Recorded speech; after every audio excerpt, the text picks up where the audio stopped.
Muy buenas noches, queridos alumnos. Sean bienvenidos a la cuarta sesión del curso de Homilética 1.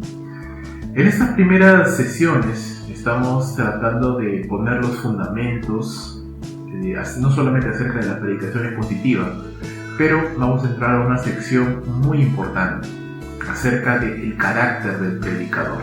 Y vamos a pasar acá algunas semanas, mucho antes de poder entrar en la práctica de preparar sermones o en los tips o los principios que podemos utilizar para preparar sermones.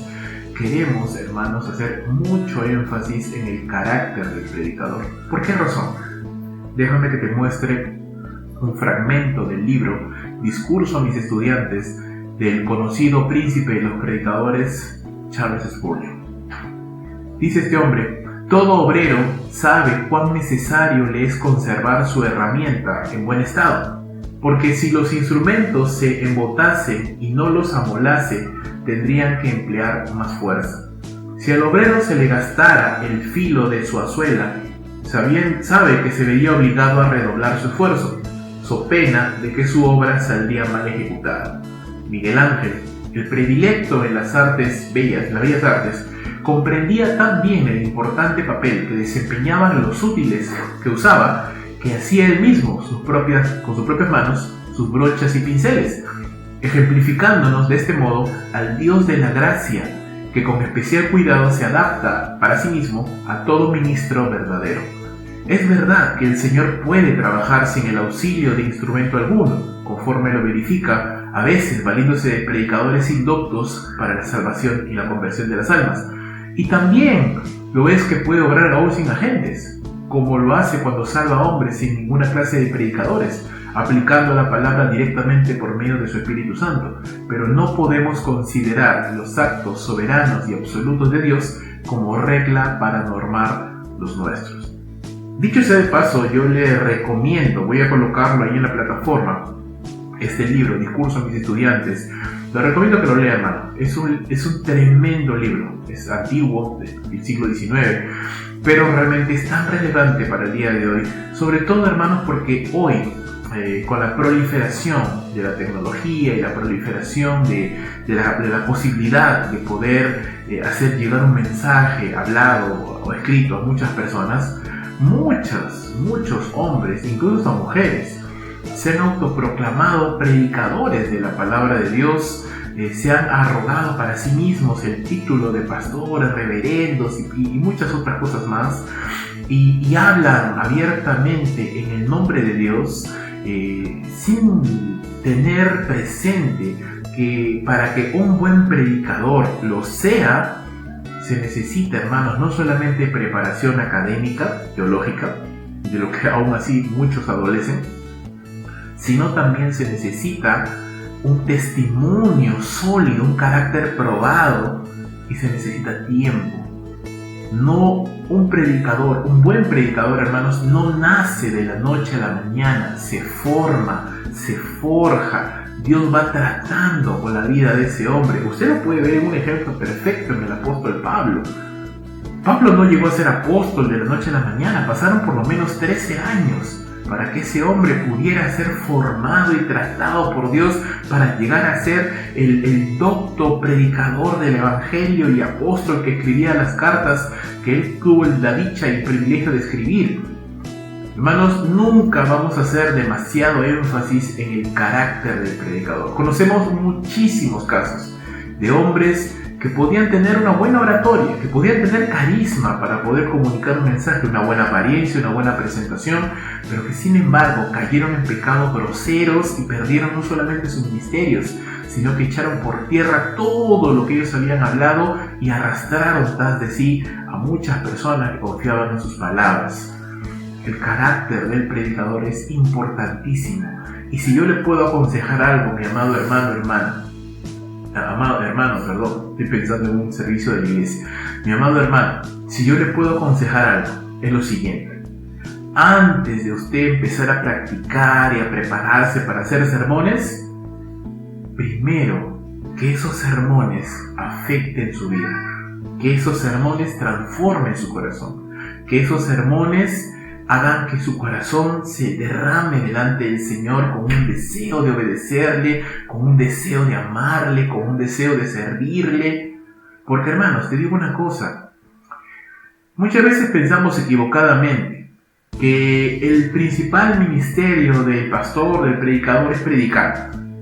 Y sí, uno de los ministerios más importantes del pastor, del predicador, es enseñar, es predicar. Usted va a pasar predicando probablemente el resto de su vida. Una vez que entre al ministerio, va a pasar predicando por lo menos 2 a 3, 4 sermones a la semana durante todas las semanas el resto de su vida.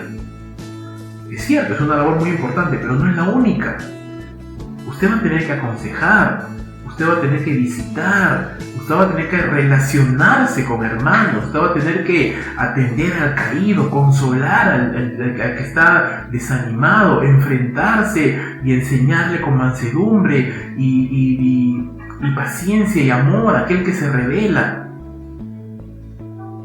Servir en todo lo que se presente en la iglesia. Y eso demanda carácter.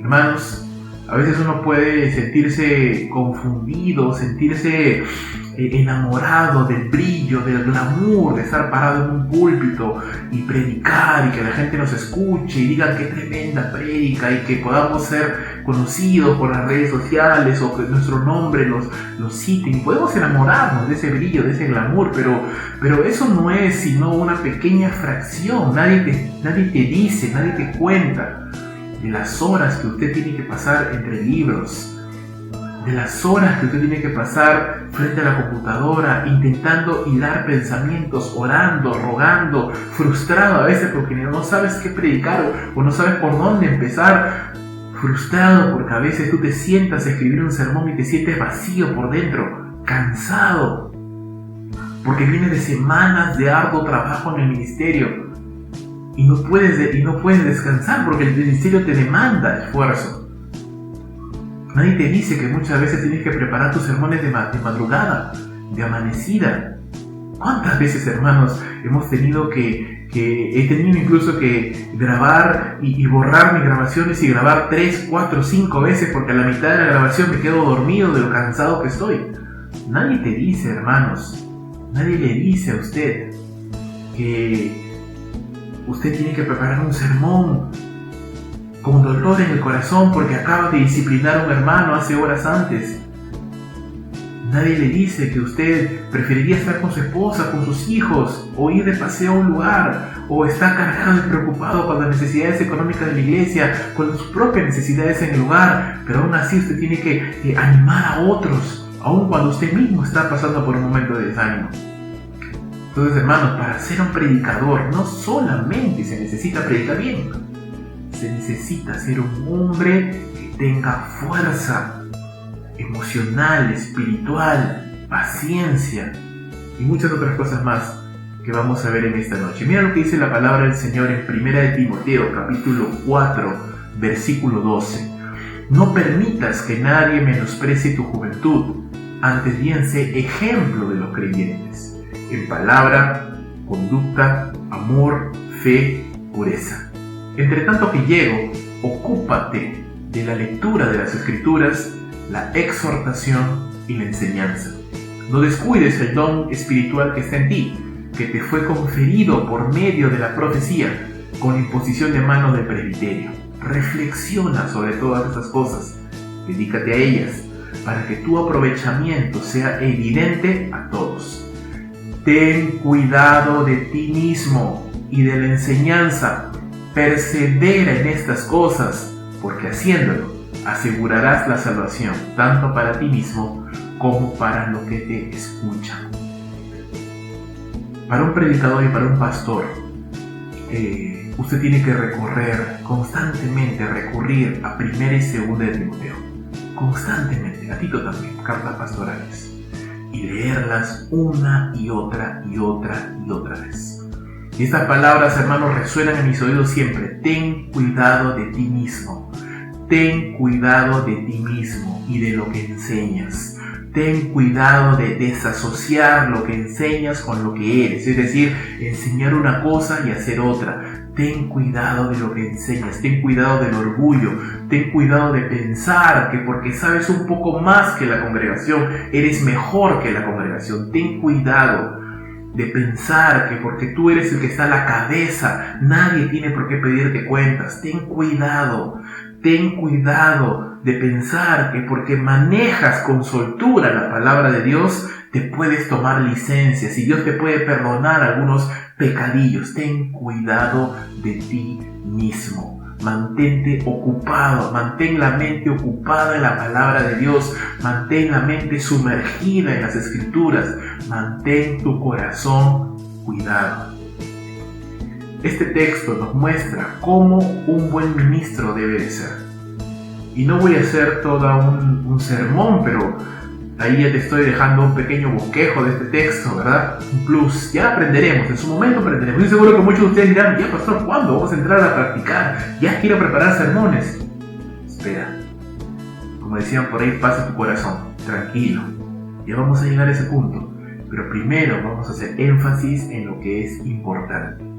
Porque hoy por hoy, hermanos, hay un montón de gente que predica la palabra. Como decía Pablo, algunos por contienda, otros por envidia. Bueno, algunos en su ignorancia, algunos de una manera que deshonran el nombre de Dios.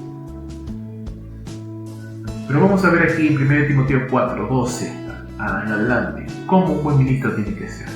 En primer lugar, nos habla de un hombre que tiene una vida devocional sana, de una sana doctrina. Una vida devocional sana y una sana doctrina. Es un hombre que está constantemente bebiendo de la palabra de Dios y su constante roce con las Escrituras le ayudaba a tener un esquema de pensamiento bíblico con doctrinas correctas, bien estudiadas, bien fundamentadas, es decir, tiene una posición clara y definida con respecto a los puntos importantes del cristianismo, porque hermano mío, si usted como pastor, futuro pastor, predicador, usted no tiene claro los puntos de su doctrina, ¿cómo va a enseñar a otros? ¿Cómo voy a acercarme a una persona que me pregunta acerca de mi postura en la escatología si yo ni siquiera sé qué cosas es el amileniarismo, el premileniarismo? ¿Cómo es eso? ¿Cómo yo voy a predicar de Romanos capítulo 9, por ejemplo, si yo no tengo claro acerca de la elección del Señor? Entonces yo tengo que tener clara mi postura teológica sobre puntos importantes de la palabra de Dios. Un buen ministro tiene o ejercita una disciplina personal para la piedad. Ejercítate para la piedad, dice Pablo. Ejercítate, mantente en el ejercicio de las disciplinas espirituales que te llevan a la piedad. Hermanos, ¿un pastor se desanima? ¿Un predicador se desanima? Por supuesto que sí, a cada momento. Hay días, hermanos, de que estoy tan desanimado que, como decía hace un instante, ¿no? Me siento vacío por dentro. ¿Y eso significa que ya hay que tirar la toalla, hay que abandonar el ministerio? No. Lo que significa es que hay que buscar más de Dios. Como todo creyente nos desanimamos, como todo creyente nos desalentamos, como todo creyente pasamos pruebas, pasamos circunstancias difíciles. Con mayor razón, por razón del ministerio, por razón de la carga que tenemos, con mayor razón nosotros debemos ser los primeros en ejercitar las disciplinas espirituales para la vida piadosa. Orar, leer la Biblia, memorizarla, ayunar, vigilar, rendir cuentas a otros ancianos, líderes, pastores, predicadores del Evangelio que me ayuden, que me ministren, que me orienten, que me aconsejen. Congregar, sentarme también a escuchar la palabra de Dios, porque no solamente el pastor tiene que predicar y predicar y predicar, el pastor también tiene que sentar a escuchar la palabra de Dios. Y muchas veces como predicadores tenemos el complejo del preparador de sermones, ¿no? Cada vez que abrimos la Biblia para leerla ya estamos pensando en cómo bosquejarla y ya estamos pensando en aquí le va a caer si la predicamos. No, tenemos que sentarnos a simplemente disfrutar y saborear los manjares de la palabra de Dios sin pensar en preparar un sermón, simplemente en disfrutar lo que el Señor ha puesto en su mesa para banquetearnos espiritualmente. Un buen ministro tiene una poderosa motivación. Dice, por esto mismo sufrimos oprobios, ¿no? Porque esperamos en el Dios vivo, que es el Salvador de todos los que creen. Esperamos en el Señor, confiamos en Él, por esto sufrimos oprobios. Y esa es la principal motivación del predicador, hermano. Si su motivación no es Cristo, usted se va a cansar, usted se va a aburrir, usted se va a deprimir. Y le digo una cosa, hermano. Yo cuando entré al ministerio, y hace 2 años y tantos que he entrado al ministerio, vengo sirviendo al Señor desde mis 19 años. Tengo ahorita voy a cumplir 43. Vengo sirviendo al Señor desde los 19 años. Y predicando llevaré unos 15 años tranquilamente, predicando.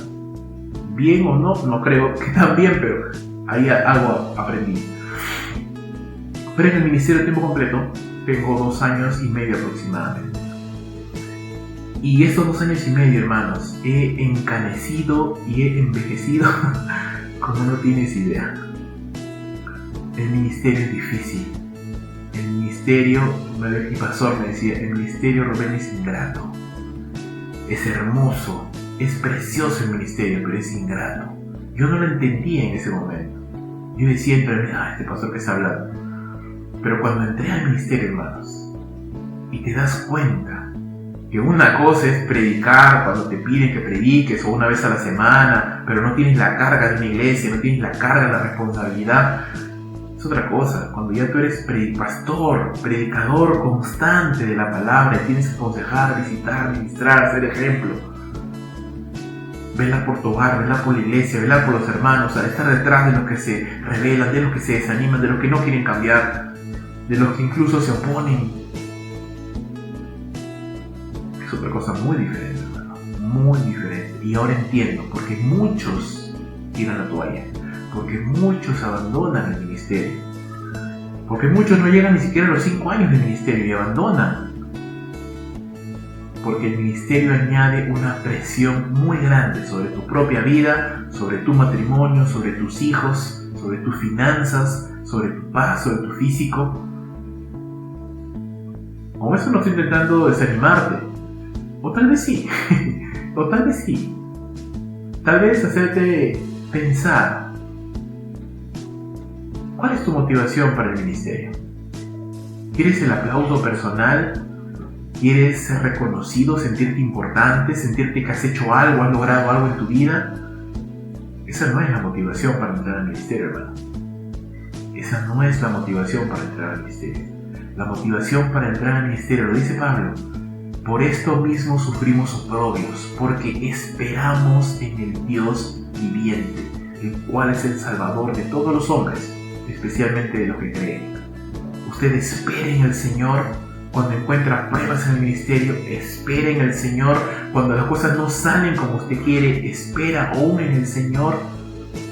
Porque a veces uno dice, no, yo me he preparado, he leído un montón de comentarios, he hecho mi bosquejo, está perfecto, lo predico, no pasa absolutamente nada, me confundo, se me cruzan las ideas, me sale mal, termino humillado. Aún así, usted espera en el Señor. No, yo espero que mi iglesia crezca el doble, el triple en un año, y que Dios bendiga y que prospere y que podamos conseguir un local, y no sucede nada de eso. Aún así, usted espera en el Señor. ¿Cuál es su motivación para servir al Señor? El predicador, el pastor, tiene que tener una sola motivación: Cristo y el que Él te haya llamado. Si usted está claro que Él te llamó, usted va a perseverar, usted va a permanecer, pase lo que pase. Un buen ministro también lleva una vida ejemplar, en palabra, en conducta, en amor, en fe, en pureza. Hermano, si a alguien van a mirar en la congregación es a usted. Si a alguien van a ver lo que postea, lo que no postea, las actitudes que tiene, lo que dice, lo que no dice, cómo es su esposa, cómo son sus hijos, si a alguien van a mirar es a usted. Y usted tiene que ser ejemplo. Y alguien que aspira al ministerio tiene que ser ejemplo. Si usted no se acostumbra a ser ejemplo desde antes de entrar al ministerio, usted no lo va a hacer después. Porque usted va a pensar que el ministerio le da cierta, como los congresistas en nuestro país, ¿no? Una inmunidad parlamentaria, ¿no? Que nadie puede reclamarle ni pedirle cuentas. No, eso no es cierto, eso no funciona sin Cristo. Usted es el más expuesto. Usted debe ser el más transparente. Usted debe ser ejemplo de servicio, de buena actitud, de amabilidad, de paciencia, de pasión por Dios y por su obra, de pureza, de puntualidad, de generosidad. Usted tiene que ser el ejemplo en todo, en todo. Un buen ministro tiene una vida activa, no es perezoso, no es alguien que simplemente es negligente, no. Pablo dice, ocúpate, mantente ocupado. ¿En qué? ¿En el chisme? ¿En la murmuración? No. Mantente ocupado en la palabra, dice. Lee, exhorta, enseña. Es decir, vuélvete experto, ducho en el manejo de las Sagradas Escrituras. Recuerda, un hombre aprobado por Dios es aquel que traza bien las Escrituras, que usa bien la palabra de verdad. Usa la palabra, léela, memorízala, exhorta con la palabra, enseña las Sagradas Escrituras. Como decía Esdras 7:10, Esdras había dispuesto su corazón para leer la palabra, para inquirir, para buscarla, para obedecerla y para enseñarla. A mí le dice Pablo a Timoteo, no descuides el don espiritual que te fue dado por la imposición de las manos del presbiterio. ¿Qué quiere decir esto? En algún momento de la vida de Timoteo, Timoteo fue ordenado al ministerio. No se registra en los Hechos ni en ninguna otra carta, solo aquí, donde se nos dice que en algún momento de la vida de Timoteo, él fue ordenado al ministerio. Y tanto Pablo como otros ancianos pusieron manos sobre ese hombre y lo encomendaron al ministerio. Así como Pablo lo había hecho con otros ancianos, lo encomendaron al ministerio, la obra del Señor. No descuides lo que te fue dado, le dice Pablo a Timoteo. No descuides la gran responsabilidad que vas a recibir. Y para que recibas esa gran responsabilidad, usted tiene que ser digno de confianza. Alguien que la gente puede mirar y decir, no, este hombre es un hombre llamado por Dios, es confiable. Cuando se le pide algo, lo hace. Es confiable. Tiene un testimonio confiable, tiene una familia piadosa, es un hombre generoso, es un hombre puntual, es un hombre amable, es un hombre decente, es un hombre que trata bien a las personas, amable, como las características que Pablo le dice a Timoteo también, de un obrero de Dios. El siervo de Dios debe ser amable, sufrido, apto para enseñar, que con mansedumbre corrija a los que se oponen. Carácter. Un predicador, un pastor no puede ser fosforito, no puede ser violento, tiránico. ¿Qué es eso? No. Y hay una palabra de advertencia. Que el obrero, que el predicador, que el pastor debe de tener siempre en su mente y en su corazón. Dice, reflexiona, piensa en estas cosas. Dedícate a ellas, dice, para que tu aprovechamiento sea manifiesto a todos. Dedícate a ti mismo. No estamos hablando de un aspecto egoísta, no. Estamos diciendo lo que Charles Spurgeon decía. Tú eres un instrumento de Dios, o vas a hacerlo. Mantente afilado, mantente listo, mantente animado. Si un hermano se desanima, probablemente el hermano estará esperando que el pastor lo llame, lo anime, ¿verdad? Tú no te puedes dar ese lujo. Contigo no. Tal vez un hermano dice, bueno, puedo faltar a un culto, puedo no tomar la cena del Señor, no pasa nada, hoy día no oro, bueno, ya lo haré mañana. Tú no te puedes dar ese lujo, porque Dios te ha llamado. Si tú te desanimas, tú mismo tienes que ponerte de rodillas y decir, Señor, anima mi corazón. Imagínate un pastor desanimado, que viva desanimado, que vive en desánimo, que vive en frialdad espiritual. No. Usted tiene que buscar al Señor, usted tiene que animarse, reflexiona, dice Pablo. Dedícate a tu vida espiritual. Construye un testimonio de cuidado, de santidad, de estabilidad espiritual.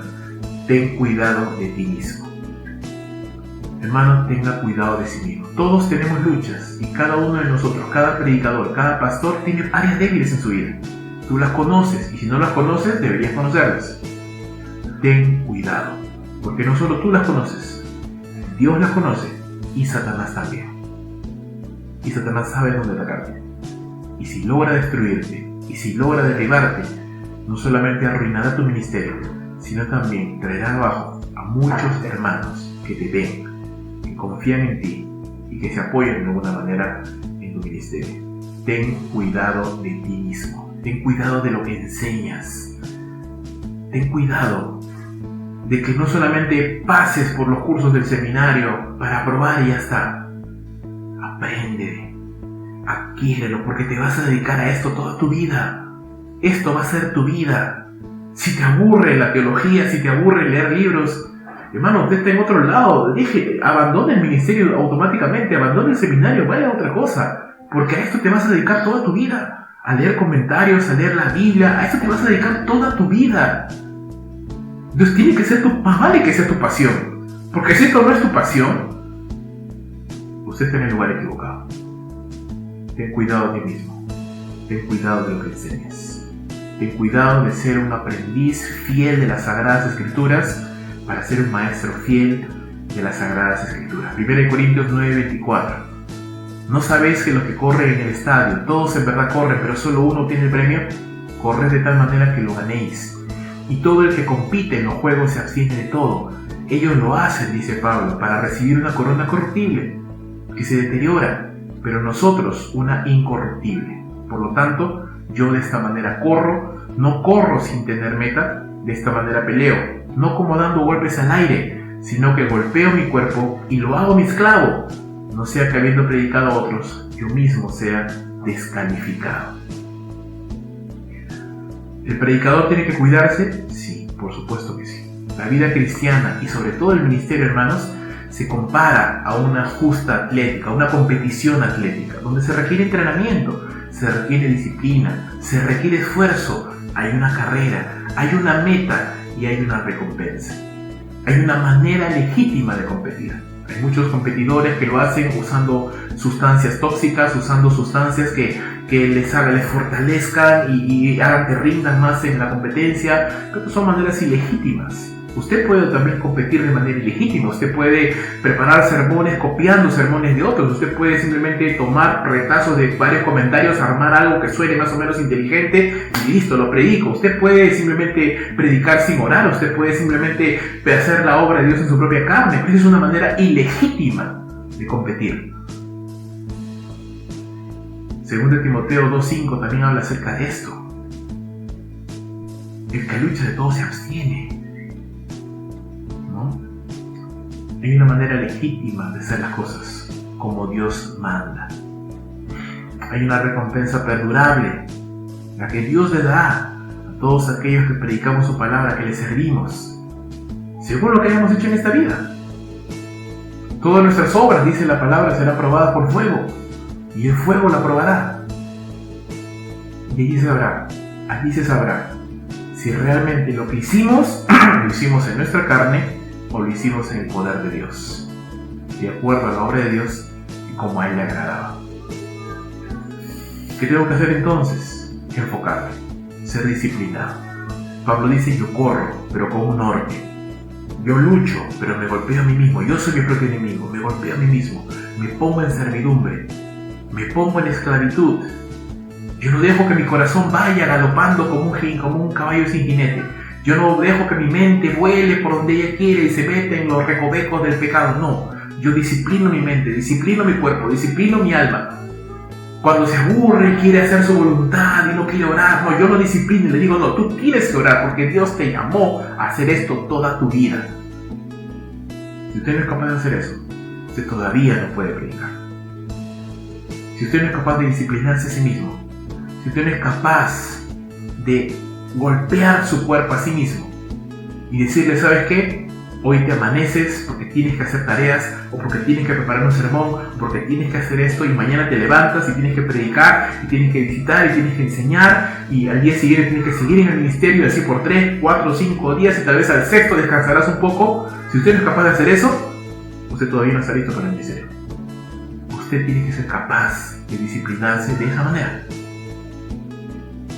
A veces, tristemente, converso con algunos hermanos, pastores, predicadores, no lo sé. Le digo, pastor, ¿usted puede ayudarnos con un mensaje, una predicación? Me dice, si me hubieras avisado con un mes de anticipación, 2 meses de anticipación, ya te aceptaba, ¿no? Pero una semana es muy poquito tiempo. Bueno, yo tengo una posición con eso, hermanos. No sé si tristemente o alegremente, pero yo fui entrenado de una manera en que aún me decían que preparar un sermón de un día para otro. Y algo me enseñaron a mí, es a nunca decir que no a la obra de Dios. Personalmente creo que uno tiene que estar preparado para todo. Uno tiene que estar preparado para todo. Sin descuidar tu propia vida espiritual, sin descuidar las cosas importantes de tu matrimonio, de tu vida. Porque al final Pablo dice, no sea que yo después de predicar y aconsejar y enseñar y ser de bendición, yo sea descalificado. Porque le exigía a otros, pero no me exigía a mí mismo.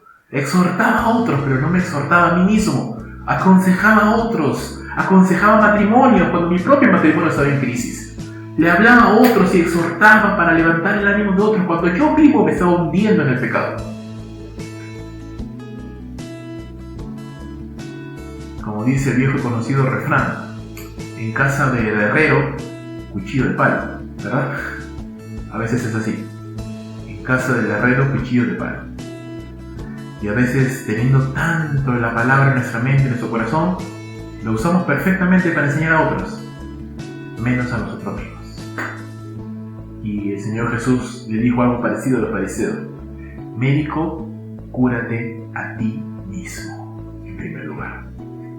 Hay que tener cuidado con eso. ¿Qué más podemos pensar acerca de cualidades y características que esperamos de un predicador? Una fe auténtica, por supuesto, imagínate, un predicador incrédulo, creyente, apasionado por el Señor, con una vida de santidad, está buscando la santidad, luchando por la santidad, está buscando ser agradable al Señor. Puede caer, puede tropezar, sí, no hay nadie perfecto, hermano, pero estamos buscando la santidad, estamos buscando arrepentirnos constantemente y ponernos a cuentas con el Señor. Ser un ejemplo para la congregación, ya lo he mencionado. Michael Favarez decía que la vida personal del predicador es el fundamento sobre el cual se edifican sus sermones. Si el predicador es un hombre inmoral, que no es ejemplo de lo que predica, nadie le va a escuchar. O si le escuchan, nadie le va a tomar en serio. Un hombre que tenga madurez espiritual, pero también madurez emocional, que no tenga problemas con el rechazo, con el fracaso, con la frustración, que no tenga problemas de trabajar en soledad, que no tenga problemas de trabajar bajo presión. Por eso muchas veces piensan que el predicador, el pastorado, es uno de los oficios, de las profesiones más difíciles del mundo, porque requiere muchas cualidades de la persona que lo va a ejercer. Fortaleza ante la presión, capacidad de trabajar bajo presión, trabajar en soledad o trabajar en equipo, resistir la tentación del orgullo, de la vanagloria, de tomar los ataques como ataques personales, de sentirse, de tener esta inseguridad, de resentirse rápidamente con las personas. No, usted no puede caer en eso. Usted no puede caer en eso.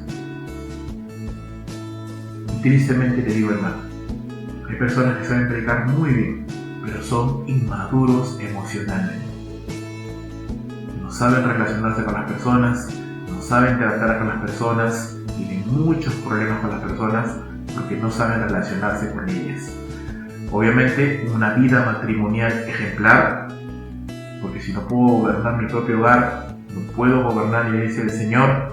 No estamos hablando de un tirano, estamos hablando de un hombre que así como sabe sentarse y predicar la palabra de Dios y hacer sermones expositivos y estudiar los idiomas originales y todo, también sabe ir al mercado, también sabe cocinar, también sabe lavar para ayudar a su esposa si tiene hijos pequeños.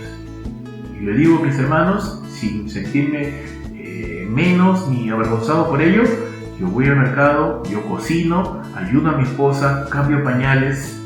Usted me va a ver predicando la palabra de Dios, pero también me va a ver en un mercado ahí regateando el kilo de papas. porque son cosas que uno tiene que hacer para ayudar a su esposa, para ayudar al hogar, para llevar adelante la obra en el hogar. Por último, obviamente, un hombre con pasión y celo por la obra de Dios, un hombre apasionado, que no necesita que lo estén empujando, que no necesite que lo estén animando constantemente, sino que tiene un motor propio, que constantemente avanza, que no necesita que le estén diciendo lo que tiene que hacer, que tiene iniciativa, que tiene pasión y que va adelante, que no ve problemas, ve oportunidades y sigue adelante. Alfred Gerby, en el libro de Christian Preacher, dice: si el predicador va a predicar santidad, debe desear la santidad primero, debe ser delante de sus hermanos, de sus oyentes, como alguien en pos de la santidad. No solo una reputación inconsistente con las funciones sagradas del predicador roba su mensaje de vida y poder, sino que el carácter de un hombre afectará, a pesar de sí mismo, el tono y el contenido de su predicación. Un hipócrita consumado podría tal vez dar la impresión de una santidad que no posee.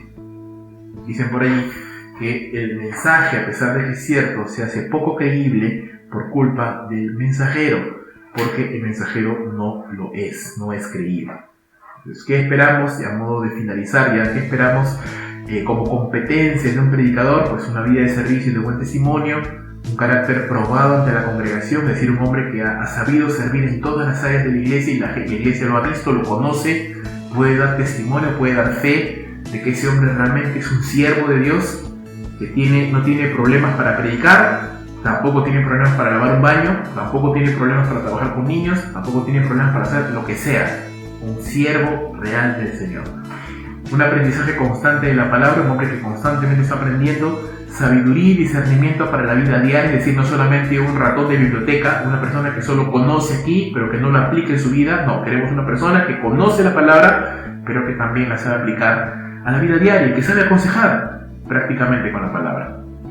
Fortaleza emocional ante los problemas, las vicisitudes del ministerio, ante la carencia económica, ante la carencia de manos, ante el rechazo, ante la apatía de muchas veces de los hermanos. Fortaleza emocional. Un equilibrio en las actividades del ministerio, que sea un hombre que sepa equilibrarse, que no abandone su hogar por estar metido en el ministerio, que no abandone el ministerio por estar metido en su hogar, que sepa equilibrar todo lo que tiene que hacer. Habilidad para relacionarse con otros hermanos, muy importante, y humildad y disposición para el servicio. Usted no solo va a predicar, sigue siendo un obrero del Señor, sigue siendo un siervo del Señor, y usted puede y debe en algún momento de necesidad no solamente predicar, sino también remangarse las mangas y hacer lo que tenga que hacer en la iglesia. Sobre todo, si usted va a plantar una obra desde cero, usted va a tener que hacer de todo, y sin problemas, con alegría y hacerlo bien. Muy bien, hermanos, esto ha sido un poquito lo que hemos estado mirando, pensando acerca del carácter del predicador. Todavía vamos a tener, Dios mediante, unas 2 o 3 semanas más hablando acerca de esto, profundizando en estas cosas.